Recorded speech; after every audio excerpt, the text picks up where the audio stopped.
آگے ارشاد فرمایا نساؤکم حرث لکم، تمہاری عورتیں، تمہاری بیویاں تمہارے لیے کھیتیاں ہیں، فأتوا حرثکم انا شئتم، تو آؤ اپنی کھیتی میں جس طرح چاہو، وقدموا لانفسکم، اور اپنے بھلے کا کام پہلے کرو۔ بعض مفسرین فرماتے ہیں وقدموا لانفسکم سے مراد اعمال صالحہ ہیں، یعنی مراد یہ ہے کہ بچوں کی پرورش، گھریلو معاملات، کاروبار سب شریعت کے مطابق ہو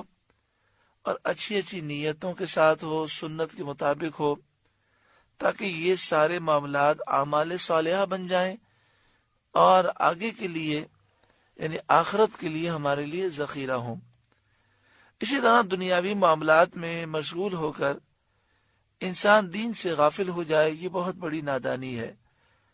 وَقَدِّمُوا لِأَنفُسِكُمْ، اور اپنے بھلے کا کام پہلے کرو، آگے بھیجو۔ وَاتَّقُوا اللَّهَ، اور اللہ سے ڈرتے رہو۔ وَاعْلَمُوا أَنَّكُمْ مُلَاقُوهُ، اور جان رکھو کہ تمہیں اس سے ملنا ہے۔ وَبَشِّرِ الْمُؤْمِنِينَ، اور اے محبوب ایمان والوں کو آپ بشارت دے دیں کہ جو مومن ہوگا، اعمال صالحہ کرے گا، اللہ اس سے راضی ہوگا، تو قبر و آخرت میں اس کے لیے راحتیں ہی راحتیں ہیں۔ اگلی آیت کریمہ کا جو شان نزول ہے وہ یہ ہے کہ بعض لوگ اللہ تعالیٰ کی قسم کھا لیتے اور کہتے کہ میں فلاں پر احسان نہیں کروں گا، میں فلاں نیک کام نہیں کروں گا، میں لوگوں میں صلح نہیں کراؤں گا۔ پھر جب ان سے کہا جاتا کہ فلاں کی آپ مدد کریں، دو آدمی لڑ رہے ہیں، آپ اس میں صلح کی کوشش کریں، تو کہتے ہیں ہم کیا کریں، مجبور ہیں، ہم تو قسم کھا چکے ہیں۔ تو اس آیت کریمہ میں اس عمل سے منع کیا گیا کہ ایسا نہ کرو، اور اگر قسم کھا چکے ہو تو اپنی قسم توڑ دو، احسان کرو، پرہیزگاری اختیار کرو، نیک کام کرو اور لوگوں میں صلح کراؤ، اور پھر اس قسم کا کفارہ دے دو، اور آئندہ ایسے معاملات سے اپنے آپ کو دور رکھو۔ وَلَا تَجْعَلُوا اللَّهَ عُرْضَةً لِأَيْمَانِكُمْ، اور اللہ کو اپنی قسموں کا نشانہ نہ بنا لو۔ ان تبروا وتتقوا وتصلحوا بین الناس، کہ احسان اور پرہیزگاری اور لوگوں میں صلح کرنے کی قسم کر لو۔ یعنی یہاں مراد یہ ہے کہ یہ قسم کھا لو کہ میں احسان نہیں کروں گا، پرہیزگاری اختیار نہیں کروں گا، فلاں نیک کام نہیں کروں گا، لوگوں میں صلح نہیں کراؤں گا، اس طرح کی قسمیں نہ کھاؤ۔ واللہ سمیع علیم، اور اللہ سننے والا، جاننے والا ہے۔ مسلم شریف کی حدیث میں ہے، رسول اکرم صلی اللہ علیہ وآلہ وسلم نے فرمایا، جس شخص نے کسی امر پر قسم کھا لی، پھر معلوم ہوا کہ خیر اور بہتری اس کے خلاف میں ہے، تو چاہیے کہ اس امر خیر کو کرے اور قسم کا کفارہ دے۔ مثلا اس نے قسم کھائی کہ میں اپنے فلاں رشتہ دار کی مدد کبھی نہیں کروں گا، پھر وہ ضرورت مند ہو گیا، اسے مدد کی ضرورت ہے، اور وہ یہ سمجھتا ہے کہ مدد کرنا یہ تو رشتہ داروں کے حقوق بھی ہیں، ہم پر لازم بھی ہے، اور اس میں بھلائی ہے، اور واقعی ایسا ہے، تو اسے چاہیے کہ وہ مدد کرے اور قسم کا پھر کفارہ دے دے۔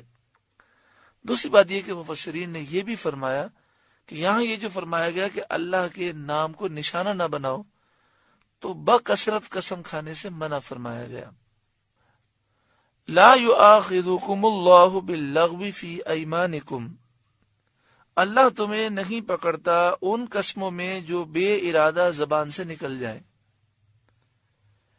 وَلَٰكِن يُؤَاخِذُكُم بِمَا كَسَبَتْ قُلُوبُكُمْ، ہاں اس پر گرفت فرماتا ہے جو کام تمہارے دل نے کیے۔ واللہ غفور حلیم، اور اللہ بخشنے والا، حلم والا ہے۔ اس آیت کریمہ میں جو بیان کیا گیا اس کا خلاصہ یہ ہے کہ اگر کسی شخص نے قسم کھائی اور اس قسم کا تعلق ماضی سے ہے اور حال سے ہے۔ مثلا اس نے کہا کہ کل میری فلاں سے ملاقات نہیں ہوئی تھی اللہ کی قسم، یا کہا کہ اللہ کی قسم یہ چیز میں نے اتنے میں خریدی ہے، یا اس نے کہا کہ اللہ کی قسم میری فلاں سے دوستی نہیں ہے، اور اس معاملے میں وہ جھوٹ بول رہا ہے، تو کفارہ تو نہیں ہوگا، مگر جان بوجھ کر جھوٹی قسم کھانے کا گناہ بڑا شدید ہے۔ لیکن اگر ایسا ہو جائے کہ وہ اپنے خیال میں یہ سمجھے کہ میں سچی قسم کھا رہا ہوں، لیکن اس کے حافظے میں غلطی ہو جائے، مثلا کوئی کہے کہ کل فلاں سے آپ کی ملاقات ہوئی تھی،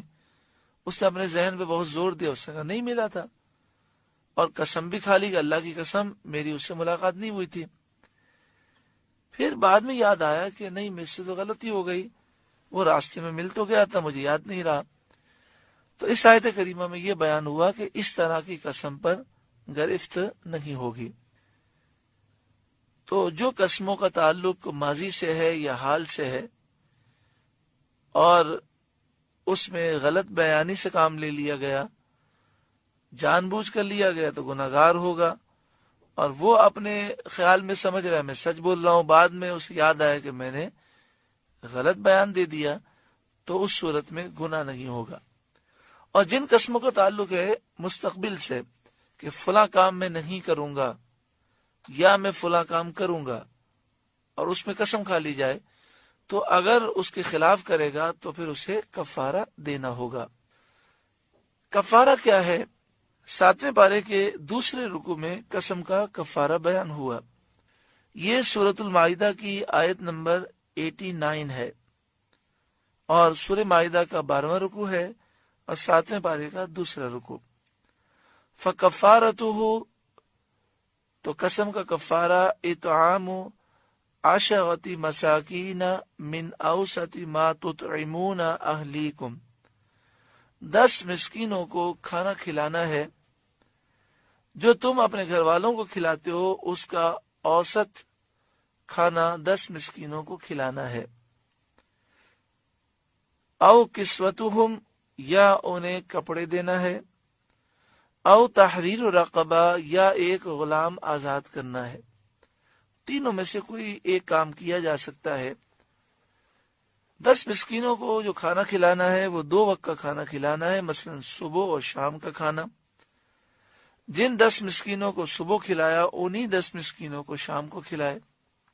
ہم اپنے گھر والوں کو کبھی بہت اعلیٰ کھانا کھلاتے ہیں، کبھی بالکل ادنا کھلاتے ہیں، اور کبھی مناسب کھانا ہوتا ہے۔ تو یہاں فرمایا من اوسط ما تطعمون اہلیکم، جو تم اپنے گھر والوں کو اوسط، درمیانہ، مناسب کھانا کھلاتے ہو، ایسا کھانا 10 مسکینوں کو، غریبوں کو کھلاؤ، اور اس سے مراد ہے صبح و شام کھلاؤ، دن میں 2 وقت کا کھانا کھلاؤ۔ اسی طرح اس کے بدلے میں صدقہ فطر کی رقم بھی دی جا سکتی ہے، یعنی 10 مسکینوں کو صبح و شام کا کھانا کھلانے کے بجائے 2.25 سیر گیہوں یا 3.5 سیر جو، جس طرح صدقہ فطر دیا جاتا ہے اس طرح دے دے، یا اس کی رقم دے دے۔ مثلا 2016 میں پاکستان میں صدقہ فطر کی جو رقم بنتی ہے تقریباً 100 روپے بنتی ہے، تو ایک مسکین کو 100 روپے دے تو 10 مسکینوں میں 1000 روپے اس طرح تقسیم کر دے۔ او کسوتہم، یا انہیں کپڑے دے، تو یہاں مراد اوسط درجے کے کپڑے مراد ہیں جن سے اکثر بدن ڈھک سکے، یعنی مثلا شلوار اور قمیص کا کپڑا دے دے، اور یہ 10 مسکینوں کو دینا ہے۔ او تحریر رقبہ، یا قسم کا کفارہ یہ ہے کہ ایک غلام کو آزاد کر دے، اور کوئی اتنا غریب ہے کہ تینوں میں سے کوئی کام کرنے کی طاقت نہیں، تو اس کے لیے پھر اجازت ہے فَمَن لَّمْ يَجِدْ فَصِيَامُ 3 ایام، تو جو ان میں سے کچھ نہ پائے تو 3 روزے رکھے، 3 دن کے روزے رکھے۔ روزے سے کفارہ جب ہی ادا ہو سکتا ہے جبکہ کھانا، کپڑا دینا اور غلام آزاد کرنے کی قدرت نہ ہو، اور یہ بھی ضروری ہے کہ یہ 3 روزے مسلسل رکھنے ہیں۔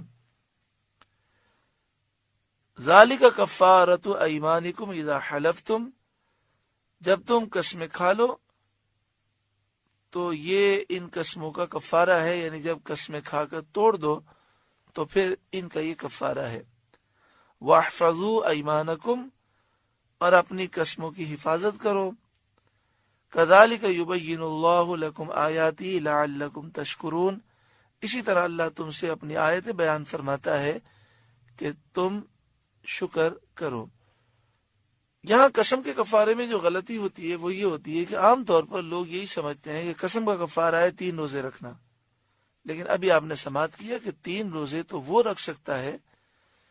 کہ جسے کھانا کھلانے کی، لباس دینے کی یا غلام آزاد کرنے کی طاقت نہ ہو، اور جسے ان تینوں میں سے کوئی کام کرنے کی طاقت ہے، مثلا 1000 روپے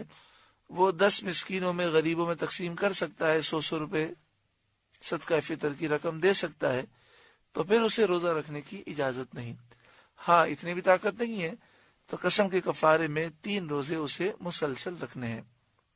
بڑی عمر کے افراد جو بزرگ ہیں ان کو ہم نے دیکھا کہ ان کے سامنے قسم کھا لی جائے تو وہ ناراض ہو جاتے ہیں، اور ان کا یہ عمل بالکل صحیح ہے۔ بچوں کو قسم کھانے سے روکنا چاہیے، کیونکہ انسان اگر سچی قسم بھی کثرت سے کھاتا ہے تو یہ مناسب نہیں ہے، کیونکہ اس طرح اللہ کے نام کی ہیبت سے لوگوں کے دل محروم ہو جاتے ہیں، اور دوسرا یہ کہ کثرت سے قسم کھانے کی وجہ سے پھر وہ جھوٹی قسم میں مبتلا ہو جاتا ہے۔ اسی طرح کاروباری طور پر بھی جب آپ بزنس کر رہے ہیں اور کوئی آپ سے کہے کہ قسم کھا کے آپ یہ بات کریں، بہتر یہ ہے کہ قسم سے اجتناب کرے اور وہ کہے کہ آپ کو میں نے کہہ دیا، اگر آپ کو میری بات پہ یقین آتا ہے تو آپ یہ چیز خرید لیں، باقی میں قسم سے اپنے آپ کو بچاتا ہوں کہ بزرگوں نے ہمیں سچی قسم کی کثرت سے بھی منع فرمایا ہے کہ بار بار قسمیں نہ کھاؤ، اور خاص طور پر کاروبار کے لیے، مال بکوانے کے لیے قسم کھانا یہ مناسب بات نہیں ہے، اور جھوٹی قسم کھانا توبہ توبہ یہ تو بہت بڑا گناہ ہے۔ اللہ تبارک و تعالی ہر ایک کو دین کی صحیح سمجھ عطا فرمائے۔